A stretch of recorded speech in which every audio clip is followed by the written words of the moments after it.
Hi, it's Xavier.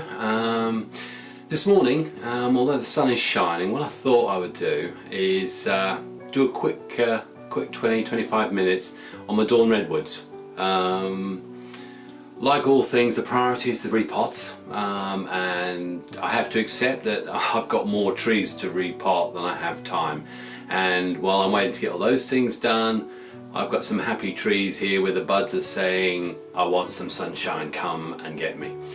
So the Dawn Redwoods are a tree that took me a long time to get the knack of, and as I say, the one here I've had for about 4 or 5 years. I picked it up for, I don't know, 25-30 pounds, again at my favourite saving nurseries, and it's been in and out of different pots, but the first couple of years I completely and utterly mucked up the pruning regime. I watched a Ryan Neal, it wasn't his fault at all, but he was doing coastal redwood, and I applied some of the principles he said for that and absolutely mucked it up, and ended up losing all the fronds for a couple of years. But having looked at one of his later ones on Dawn Redwood, I realised that there's 2 very unique periods for these trees. What we're doing today is literally bud selection, and I'm going to do some light wiring. The buds are extremely delicate, and if you use your heavy-fisted hands on them, or you're uncertain where you're going with it, then all I would say to you is think, look, make sure you've got the right wire, and know what you want to do first. So if you know which way you're going to bend, make sure you've got the wire going in that direction. Hopefully you'll get a reasonable idea of how I'm doing it and why I'm doing it. I'm going to try and put some more movement in some of the branches, but predominantly what I'm looking for is direction of the existing buds. Dawn Redwood can be a bit of a nightmare for bud placement. It's never where we want it. It has copious growth, so what I'm going to try and do is get some good layers, and that's what I've been developing with this tree. I'll show you a couple of earlier pictures of it, which will be up in this corner probably about now, and we'll just see what we can do, and hopefully I'll be able to talk you through some of it. But if you have questions, either go on my website where I'll be doing a more detailed breakdown of this, or indeed drop a comment and I'll see what I can answer. And just a heads up, once I've done this work I won't do anything with it again until we're getting till sort of the first couple of weeks in July, and then I'll do a prune with the view of trying to get the buds that I want to set for the following year. Literally you prune it now and one more time. It's got a nice interesting root structure here. I've developed different layers. We've probably got we've got 3 branches here, all within reasonable proximity, but to be fair with the redwood, they're very, very slow growing, so I'm not too concerned there. Here I've got something technically is coming from inside the bend, or this one is, but again it's taken so long to develop branches that when you get them you just want to look after them and say that's the front as it stands. But there's a lot of growth here. I've got some buds around about here, but there's nothing here, which under a traditional tree you'd say, right, I'll cut right back and let the ones at the base here regrow, but it's too slow, so I'm not going to do that this time. I'll bend and try and reduce the length. It's always difficult to know. I mean, down here, coming pretty well out of the junction of 1, 2, 3 really, is another very strong small branch, and then there's lots of baby buds, and part of me is thinking I may actually bend it and bring it round, but then the angle between that and the lower branch there is such that sometimes you have to make the hard decision. It's already swelling in quite thick down there, so what I am going to do is remove that and concentrate on wiring these 2 just a little closer and perhaps create some movement. This one here crosses, but I've got a good angle here. There are buds right at the base, but again it'll take me an entire year just to get a frond in the direction I want. So I may let one of them grow, but I'll remove, there's some back ones here, just remove those. There's a downward one growing, remove that. There is this one, and potentially that will create a frond coming out here and here. And I've also got this upwards one, I'm not sure, I may get rid of that. But I'll definitely clean up all the stuff that's in the crutches, and then I'll start looking at wiring. Just seeing if I can just try and get these branches to just separate from each other and create a more formalised structure. Now, before I started, I did sharpen my tools, and I'll just use a standard 4-pound multi-sharp type tool. You can extend it, and I just follow the blade in the grain. And I'll just use a little grain sanding block, metal sanding block, which is quite flexible, and I'll use that to clean it with. But I'll normally do this quite regularly during a session. Now, if you did want cuttings,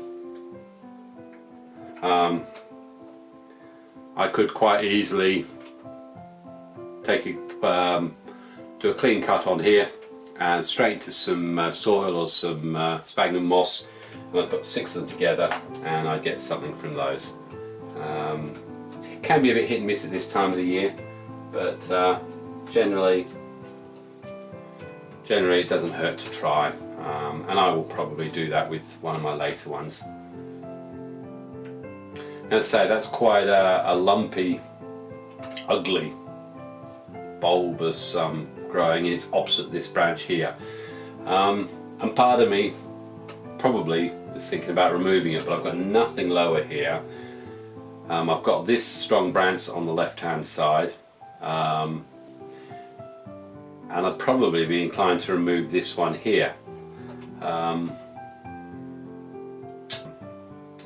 I'm not sure right now, so I'll still continue to do some cleaning up. I've got that there. There's 2 buds on top of each other, 1, 2, like that. With the angle of one of the branches that's already come out, if I take off the top one, then I'm actually going to get the lower one. It's going to create a nice parallel line, not parallel line, but a nice growth shoot, which I'll probably like a lot better. So I shall remove the upper bud. A lot of this just sounds like jargon. Okay, and I'm going to take rid of that one as well. And this is all I'll do, is I'll go through, clean up. What I want is all the energy to be distributed to the right places. The more I look at this swell, the more I'm likely to remove it. You know how Nigel Saunders feels when he sits and humps about things. It's tough when you're faced with decisions yourself, and you all probably know it, you've all encountered it. You've got a branch that looks nice and gives depth and volume to your tree, but is it eventually, as it is now, already becoming ugly? So I'm going to have 2 on this side, 2 on this side. Yes. Don't know. I've got a stub in the middle here.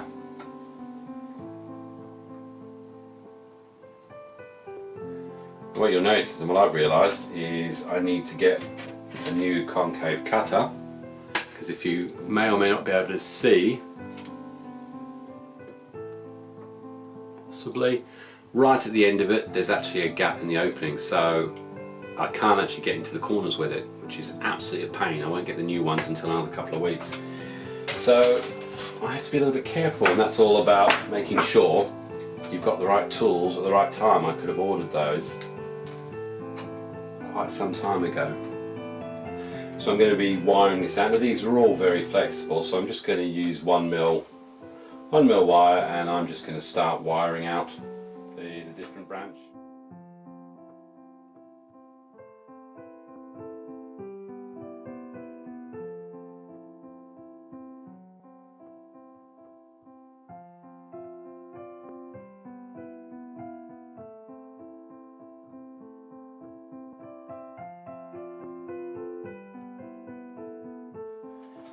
And for me, I'm just trying to achieve more separation within the secondary branches. Not sure whether it's going to be visible. It's going to be visible from there what I've done. But yeah, and I'll just always, the principle I apply is see where the shoot's going to come from. Where is that frond going to go, and how is it going to look in your finished formation?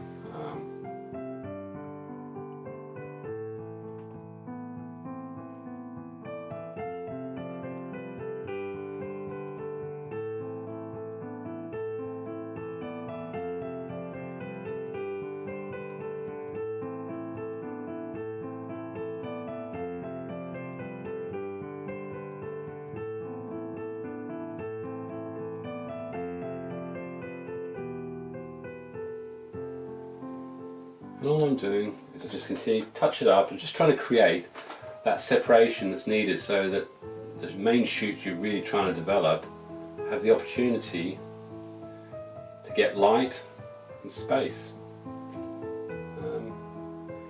And don't be too worried about the ones at the end, because to be fair, the ones I'm looking at are halfway down the branch.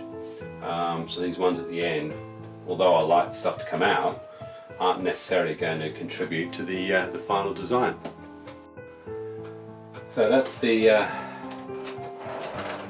first. This branch is now done, all wired out, and there's some interesting shapes, but this will look good. I think I'm looking forward to looking at it in July. But in the meantime, we have some lovely green fronds coming out. So the next process, I'll clean up these two. I'm not going to show you the cleaning up process because it's exactly the same as I did on the lower.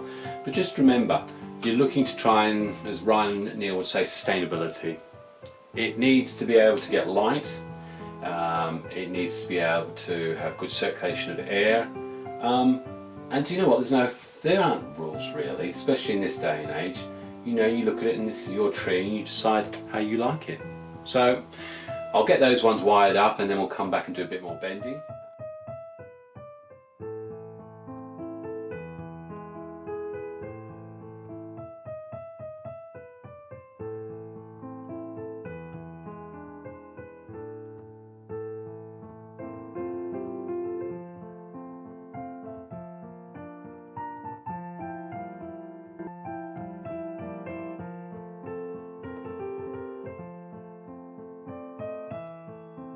Okay, so I've now wired up these two branches here.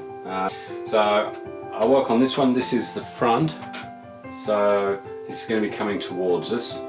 So looking at that, I want to be taking these ones up here that way. The back, they're basically in the right sort of direction. I'll just want to create some reduce some length in this one by twisting it around and everything, and these just giving it some sort of straightforward dimension. As I say, the problem's always the same, is to try and not create contrived angles.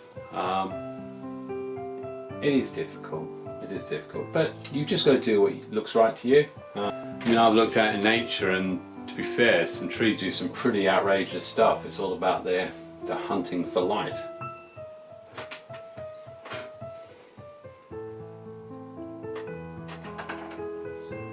No buds on this length at all, so let's just bring it in.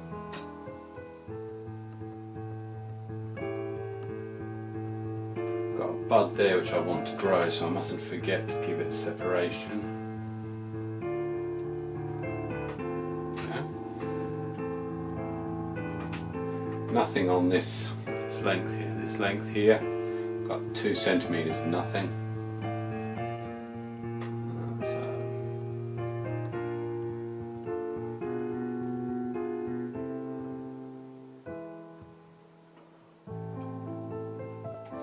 I have to be careful because I've got a bud here that's going to shoot straight at that one, so I may want to try and give that some vertical separation.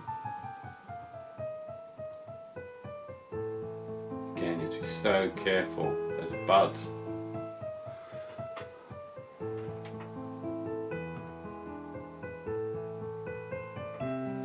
And to be fair, there's quite a lot of flexibility in these branches this time. It's just getting all that sap flow running through. That's where I get a bit.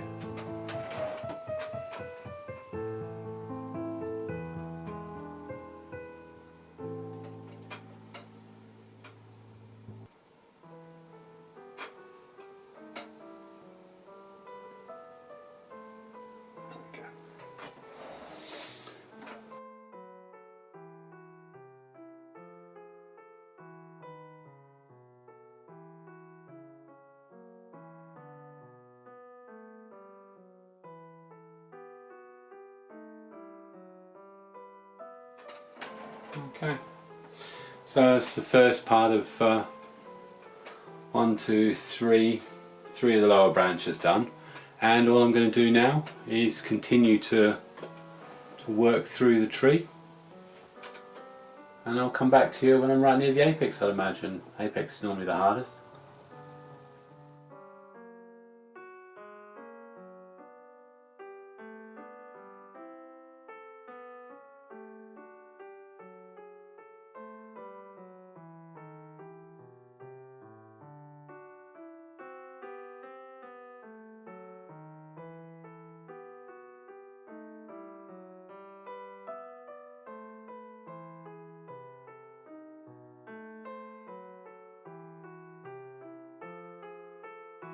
Okay, we're just getting to the apex now, and it's just having a bit of fun, to be honest with it.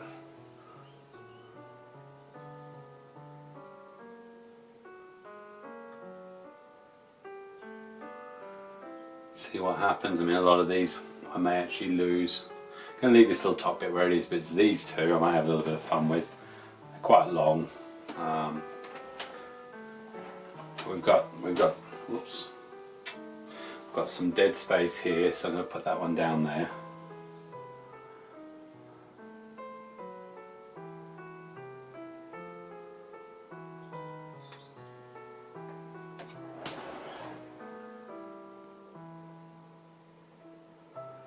And then this one's going to come up.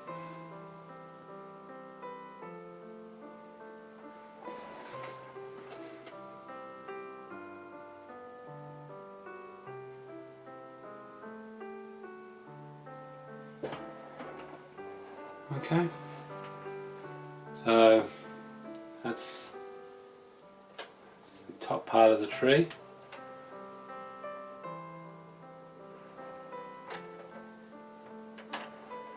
I think if you look compared to the beginning, there's definitely a lot more. There's a lot more structure in there. I mean, it's not the final design by all means, but let's just take it further back. So we'll just see the twirl the whole tree. I think you can see everything from there, certainly from the base. And we'll just take it around. That's going to be the front at the moment.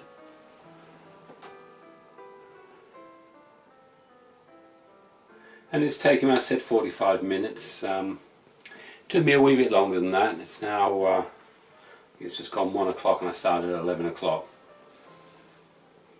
Takes a while. To be honest, I think this is the first year I've actually tried to wire this one up properly, but I must say, as I'm getting more confident as I've watched more of Ryan Neal's stuff on Bonsai Mirai, I'll be honest, I've started to be confident and to actually start doing something with it.